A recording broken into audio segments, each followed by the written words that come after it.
Buzzworthy Radio is on. The entertainment show that gets you up close and personal with today's hottest stars.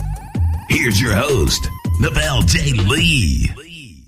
Hey, it's Novell J. Lee, and welcome into a new Buzzcast here at Buzzworthy Radio. I had the chance to sit down and speak with Marlene Forte, who stars in the TNT series Dallas, which is a reboot of the CBS drama of the same name. We got to talk to her a little bit about what can we hopefully expect in the second half of Season 3, as well as how she got her start in the business at the age of 30. Here it is, our interview with Marlene Forte. Check it out. For all those that do not know who this is Marlene Forte. She plays Carmen Ramos. I liked how I have it up, and I like how it's actually misspelled in the last name, but that's okay. Oh, that's funny. Is it really? I'm looking at it, I'm going like, it says Carmen Ramos, so I'm like, oh wait, that's that's not it. I'm like, funny. That's not it. That's not it. Carmen Not Ramos quite. on the TNT Reboot of Dallas, which we all love here at the Buzz as well. It's one of our favorite shows. And of course I grew up watching the original Dallas. I know. So imagine my surprise that we were able to see a reboot, and also with the success of the show. It's a huge deal. It's a huge deal. We got the second. It is a huge deal. we got the second half coming back of season 3 on August 18th on TNT. So we already know that Elena is now working against the Ewing family, and working against them with Nicholas and all this stuff. Keeping the. I mean, you of all people having to sit there and just having to keep this all in for your character. I know. For so long, I kept saying we are the only ones, and for the first 2 seasons, I kind of proudly touted that the Ramos were the only ones that did not lie in this family. Yeah. And boy, has that gone down the. Well, here you are in first season. You're wanting Elena and Christopher to be together, and then now here it comes with them framing the other guy. We're framing Ken Kercheval's character, and I know. It's just and then it's where's your drink at? Pretty much all I'm asking is where's Carmen's drink, because I'm sure she's probably sitting up in that house. We talk about that. Linda Gray and I say, that. Come on. You need to come over and hang out with Carmen and get her drunk. I would, actually. So let's be real here. I would hang out with Sue Ellen and get drunk with her. So exactly. That's why I was like, Sue Ellen, you need to come down and help old Carmen out, man. She's having a hard time. Bring that glass. Seriously, what's going to happen with Carmen in the second half of the season? Oh, Lord. Well, I can't say too much, but I will tell you that you will see a lot more of Carmen and a lot more of, the Ramoses in general. And there's a lot of scandal and revenge coming our way. There's a lot of twists and turns. Just hang on, because there's, I think, only 5 episodes left right after this, and it is Fast and Furious. That's all there's left? There's 5 episodes in the second half? Okay. I think so, right? Isn't there? Wow. 5 or 6? I don't know, because we only have 15, or they split it, right? Maybe there's 7. Right. I might be wrong. There might be 7. All I know is that I was like, that's not. That's no, you're not right. Enough, you're right. Don't get TNT. I think there's about 7 left, but it's not enough. Trust me, for the enormous amount of stuff that's going to be coming down the pike. That's really all I can say. I also think that I don't know what Cynthia is going to do, and Michael are going to do for God willing, the 4th season. Sure. Carmen's going to have to really grow, I guess, or shift or change. I don't know. I'm scared. It's gonna happen to where they're gonna explore the character of Carmen a lot more. I mean, seriously, all we saw her was just, the sort of maid of the house, and she was like the good one, and then now all of a sudden here comes her family, just basically now acting like the Ewing clan, lying. Oh my God, they've and become these terrible human beings that I did not tell them to do. I didn't teach them that. So Carmen is really stuck between a rock and a hard place. I At the end, though, all I can say is that we will always pick family, too. Just like the Ewings do, so do we. That's exactly what I was going to say, because I was like, you know what? Basically, the bottom line is you're going to stick with your family no matter what. So yeah. I mean, I am not. Also, Elena's not being completely honest with me, so I don't really know everything that she's doing, But I don't think I know that Carmen is not approving of all of this, but I also feel that I really do feel that she doesn't know what else to do. It's just going to get so ugly. It's going to get so bad. Just wait. I would love to see Carmen then, at that point, when everything blows up, because it's going to, let's be real, just see her just go up against Bobby and John Ross and Christopher and Sue Ellen. Oh, my God, I would love it. Well, I kept telling Cynthia, I kept putting it in their ear. I'm like, come on, let me take a shot at Juan Pablo. Let me do it. Because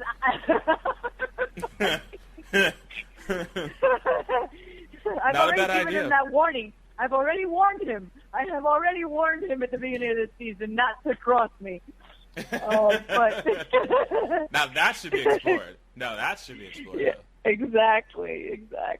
But at the end, she is a very religious woman and a very faithful woman, and I think she will not lose faith in her family. But I can tell you that there is some very difficult times coming ahead. Okay. All right. Interesting. Fair enough. Now, did you ever watch the original run of the Dallas series on CBS when that was on? Before you mean the first time around? Yeah, the first go around. Yeah. I didn't. I was a very young mom, and I was divorced early in college and everything. Right during that whole Dallas craziness. Now, of course, I knew who JR was, and I had seen some of the episodes.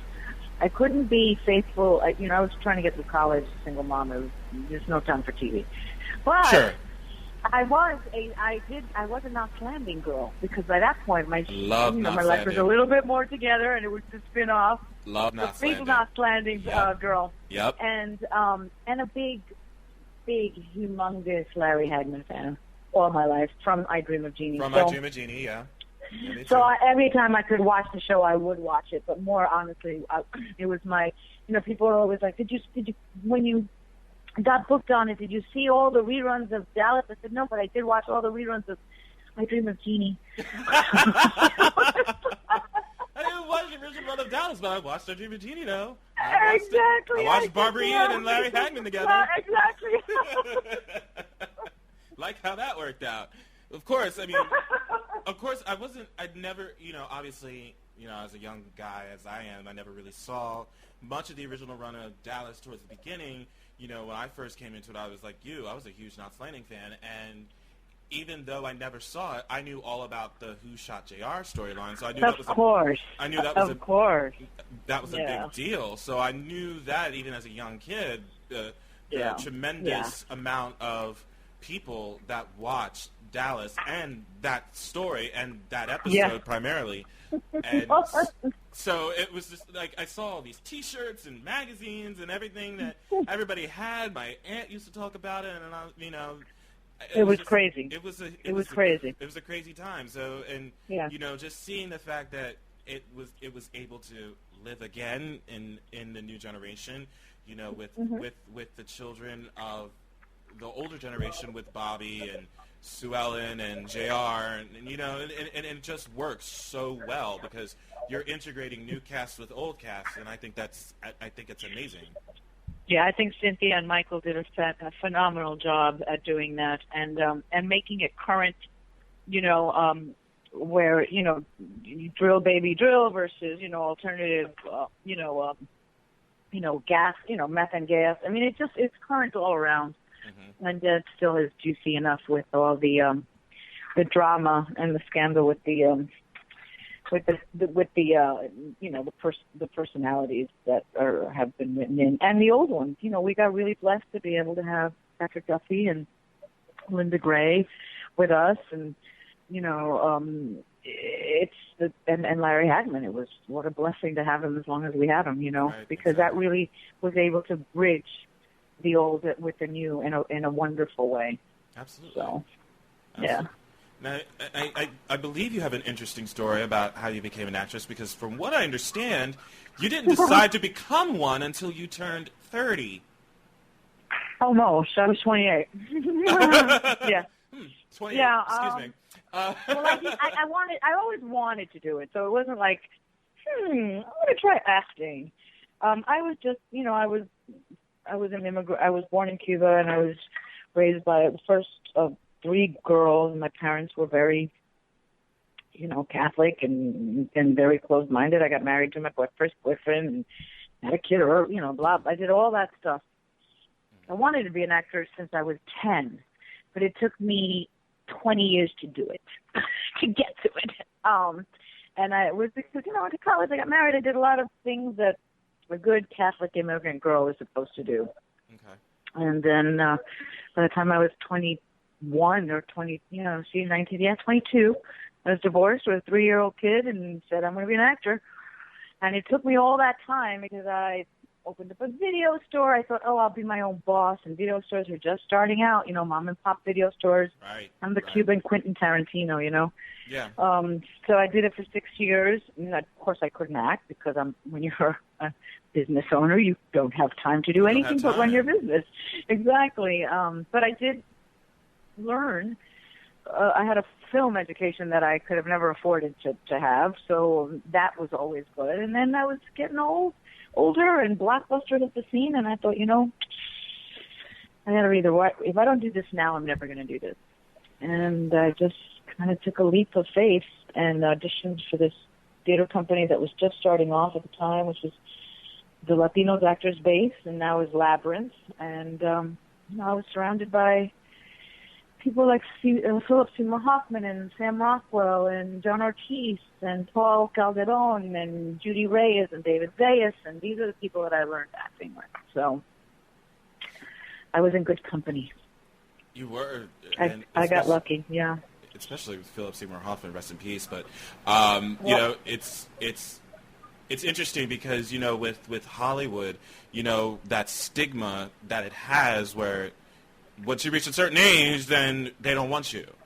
But and it's like hearing this, it's like age is nothing but a number, which is really, really awesome to hear. It really is, and it's also not a horse race. I don't know, if you want to be Justin Bieber, you probably should have had to start way early, but that was never my goal, to be Justin Bieber or Madonna for that goal. I want to be an actor, and an actor is a choice of life, that I can do this for the rest of my life. Larry was 82, working. Linda and Patrick are up there, and so this is not a horse race. It's, the older I get, the better actor I become. So, but we're learning all the time. Like, we're learning every day, so that never stops, no matter what. So it never stops, exactly. So that didn't make any sense to me, because I was like, I have a life. Yes, okay, maybe I don't, but I have a life. I have gone to college. I have my own business. I have given birth. I can bring all that to my work. What can you bring? Exactly. Some textbook stuff, awesome. You teach me the textbook, and I'll teach you some of that life stuff. Together we can make really good theater. And that's kind of what happened with Labyrinth. There it is. But you mentioned Philip Seymour Hoffman. As I said under my breath, I said rest in peace under that. I did want to know, because, a lot of us loved him. We liked him. And, just what was it like working opposite of him back then? Oh, God. Phil was such a unique creature. It was awing. It was nerve-wracking, because he was so meticulous and so detailed about everything he did that it made you feel inadequate. but you learn, he always demanded so much more. And when he directed of his actors and on stage, when you were on stage with him, and he demanded a lot of himself. I think that was his demon side. Those were the demons in him, Yeah. Just you can't. We're not perfect. But I think he was and is a huge influence on a lot of young actors, and will be in acting. That's the thing about our career, is we go, but celluloid way past our existence on this planet. So that's the beauty of what we do, right? We still have his work and can still enjoy it for many centuries. Unfortunately, we will not have any new stuff. But absolutely, yeah, it's been hard for the company and Mimi and the kids, and it was a big loss for us, for all of us. Absolutely. Now, aside from Dallas, is there anything else that you're working on? Well, I have a movie that's we're in the midst of editing. It's called right now. The working title is called Citizen, Assassination of a Citizen, which I don't like, and obviously they don't like it either because it's a working title. But I'm excited about the role I play in it because I play not a nice person. I usually play somebody's mom, and very moral people. I don't get to play bad people too often, but in this particular movie, I play a little bit of a Breaking Bad character. I run this terrible, or was very successful, meth kind of in business from right out of East LA, and I'm very successful and very ruthless in it, and so I'm kind of looking forward to seeing that. And, hoping to hear from TNT. So right now I'm unemployed. If anybody wants to make a movie, it's time to hire me. And I'm actually looking forward to, I'm working on one that I'm producing called I Love Hate, which is a very lovely, delicate, sad, intense movie about a Latin boy who wants to be a girl. Oh. So but I'll only be producing that. Maybe I'll play a part in it. We'll see. And then the other thing that I'm working on is David Zayas has got a script that he did a play of a while ago called Tnt, and he's, getting the rest of the money together for that, and I'd love to work opposite him again, playing a cop. So that's going to be a lot of fun, something that he wrote. But we're in right now. We're just, we're still raising money for that, so that's a little bit of ways. Right. Yeah. Are you doing that through like Kickstarter, or Indiegogo, or like that, or you just? No, we've got some people, agents, right now. Yeah, we're not there yet. Hopefully, we won't have to go there, but if we do, I will. Of course, absolutely, and of course, we crossing our fingers that we will have a season 4. Of Dallas. From your lips to God's ears. You get there and get on TNT and be like, don't you dare not bring that thing back. I have a feeling it will be. I have no doubts in my mind. I have a feeling it will be back. But, again, we got to wait for the word. But I strongly believe we will see a season 4 of this show. So I think so. I think people are interested. I think those kids have a great following. I think TNT was probably a little worried if we could do it without Larry. But maybe rest in peace. He is smiling down over there over us, and he's still a big part of it, trust me. He's still number one on that call sheet, and those kids, this is always a reboot. It was not, it was never supposed to be the Larry Hagman show. So I think they're really pulling their weight. And they have a following, and they're doing great work, and people like them. They're beautiful to look at. Well, I love my job. I go to work with a smile on my face. Now, see, you're going to make the people... be there. Who cares? Now, see, people are going to get jealous of you right now. They're going to be like, all right, I hear you. That's what their response is going to be. Exactly. Just saying, because I'm sure they want to be right there with Josh Henderson. But they will agree with me, that's for sure. They will agree with you. Yes, they will agree with you, but they will be jealous of you. Yeah. There it is. There you go. Just come down and visit South Fork while we're shooting, and no need to be jealous. See, there it is. You're open. See, I never got to go to South Fork, so if y'all go before I do, I'm just saying, guys. I'm just putting that out there, listeners. If you go there before I do, we might have an issue. 'Cause that's not fair to me. But there you go. Well, you come on down and visit then. That's right.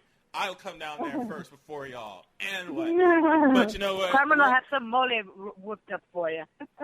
She'll have some kind of liquor for me waiting, I'm sure. Yeah, exactly. I will drink it full throttle. If any of you see me on my shows or other shows I've been on, yes, there will be something there. But there you go. But you know what? We're all going to be watching at the same time on the 18th of August for the second half of Season 3 of Dallas, which premieres on Monday night at, I believe, 8 Central? Yes, August 18th. I believe that's true. Yes. So we'll all be watching. We'll all be tweeting live, I'm sure. So yes, follow me on Twitter. Oh, do you have a Twitter? Yes, let's promote your Twitter. I do. Yes. Follow me at Marlene Forte, and we'll talk about Dallas. Absolutely. We're going to pip that out on ours right now. Absolutely. So there you go. follow her on Twitter, everybody. Make sure you watch on August 18th at 9, 8 Central on TNT. Marlene, thank you so much for spending a few minutes with me, talking some World Cup and Dallas and everything else. There you go. There you go. So much fun. Thank you for taking the time, and don't forget to watch, everybody. Absolutely. Talk to you soon. Many thanks to Marlene Forte for stopping by the podcast. You can follow her on Twitter at Marlene Forte. And make sure you catch the second half of Season 3 of Dallas premiering on TNT Monday, August 18th at 9, 8 Central. That's it for me for right now. I'm Neville J. Lee, making sure you keep getting the latest buzz with Buzzworthy Radio by logging on to our website at buzzworthyradiocast.com. You can also follow us on Twitter at Buzzworthy Radio and liking us on our Facebook page. We'll see you guys next time. Take care. From Twitter to iHeartRadio, Buzzworthy is everywhere. Miss the show? Log on to buzzworthyradiocast.com for past shows and videos of some of your favorite stars. Stay connected to Buzzworthy Radio.